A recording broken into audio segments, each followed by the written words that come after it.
Welcome back to the channel. Today we are talking some Bengals football. This is the series where I'm going to go through and preview every team. Hopefully, again, I'm about to move into college, so we'll see how many of these videos I can get done. But today we're talking about the Cincinnati Bengals. Last year they went 10-7. They won the division. I got my notes right here, just for reference. They won the division, made it all the way to the Super Bowl, and then lost in kind of a heartbreaking fashion. With that play at the end, the fourth down play being one that could have gone the other way.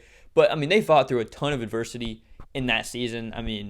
I did not expect that to happen. I know some Bengals fans personally, and I'm pretty in the Bengals community because of that, and I kind of know what's going on with their roster, what their expectations are, just kind of in that more like grassroots area and not just kind of the big media coverage of the Bengals. And they had hope this year. Obviously, Joe Burrow is their guy, but they did not expect this.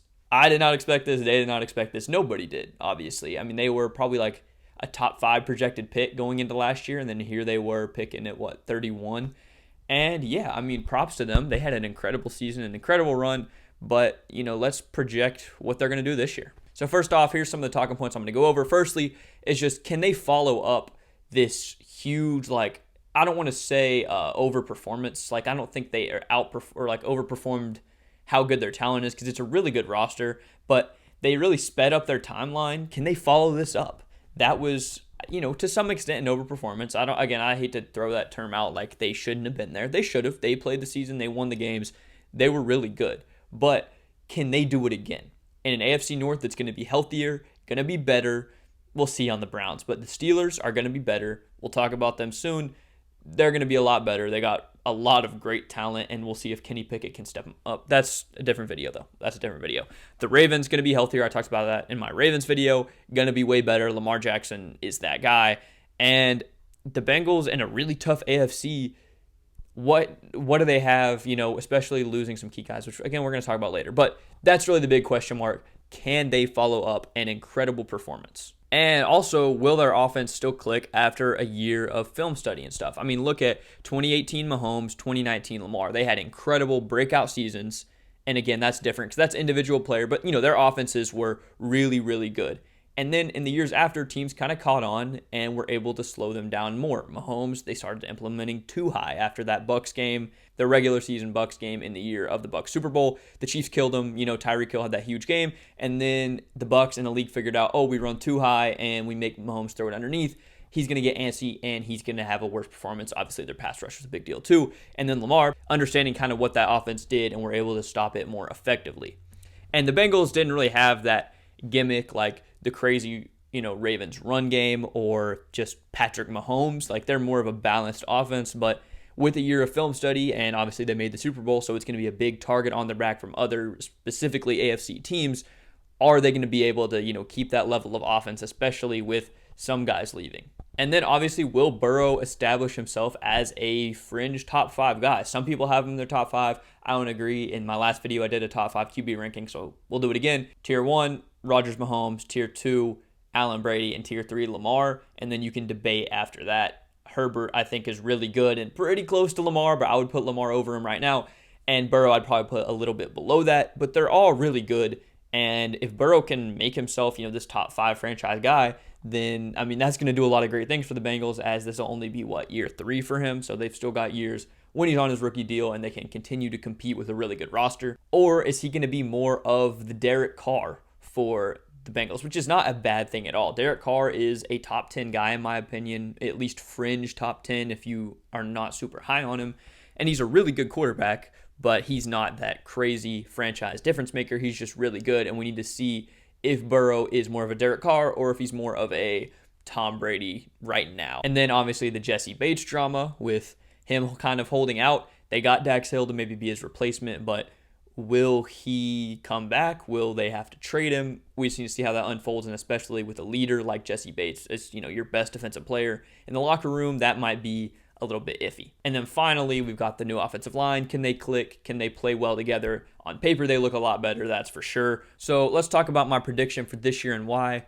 My floor for them is 9 wins, which sounds like an insult, but it's really not. The AFC is just really good, and maybe Burrow doesn't step up. Maybe he gets hurt again. Maybe the defense takes a step back. Obviously, it's the NFL. There's a lot of things that can happen, and sure, Joe Burrow could, tears ACL week 1 and they win 6 games. But realistic floor, I think, is 9 wins. Just maybe they drop some close games. They just don't live up to the expectations. But my ceiling is 12 wins. I think it's definitely very possible if they just continue this momentum and just get better. They had a really good draft. I love Jaxson Hill. Cam Taylor-Britt is a really good player as well. And we'll have to see how those picks kind of pan out, and especially their new free agent signings. And my prediction for them this year is 11-6. I think they improve. I still don't think they win a Super Bowl this year. Again, they can prove me wrong. They proved everyone wrong last year.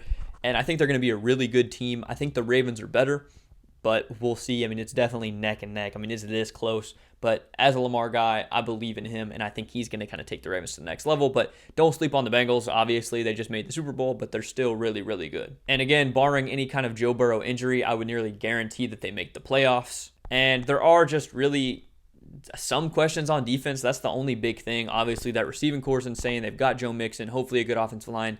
The tight end room, we'll see on it. But the big thing is kind of injury luck. They're kind of the inverse of the Ravens. I mean, obviously every team has some injuries, but to have a championship run, especially in the NBA, I mean, I think that's a good reference. You got to be healthy, and you got to have good injury luck. People could point to every championship ever in probably football, basketball, whatever, and say, oh, it's a Mickey ring, and because, oh, this player got hurt. But that's just kind of how it goes. Teams are going to get hurt, and some teams are going to be luckier when it comes to injuries, and fortunately, for their Super Bowl run last year, the Bengals were one of those teams. So they had really good injury luck last year. Can it happen again? Because that's not really something you can control. That's just kind of a random factor most of the time. So can they go back-to-back years with a really good roster and not have crazy injuries? Because, I mean, the Ravens was an outlier. That's for sure. That is not going to happen super often. But are the Bengals going to be able to keep their roster healthy and enough to compete? Let me know what you guys think of the Bengals and your expectations for them. I'm pretty confident they're going to be good. Again, I think the Ravens are better, and we'll see how that goes out. Again, they're really, really close. But yeah, I think that's going to wrap it up for today. Again, support the series. If you enjoy it, let me know what division you want to see next, because I have no idea. I only scripted these 4. And yeah, I think that's pretty much going to do it. Again, not sure I'm going to be able to get to every division. I'm about to go through a lot of change, and I'm just trying to get out as many of these as I can. And again, more film rooms on the way. I just lost my voice. I'll give you a little spoiler alert. Caleb Williams, 2 parts. So let me know if you're excited for that and other prospects that I should feature. Let me know about them. I'm thinking about doing Jaxon Smith-Njigba. I've already kind of watched his film and talked about that on my own time, but let me know what you think I should do with this channel. I don't know. This is kind of a random rant. I might even cut this out, but we'll see. Thank you for watching, and I'll see you in the next one. Peace.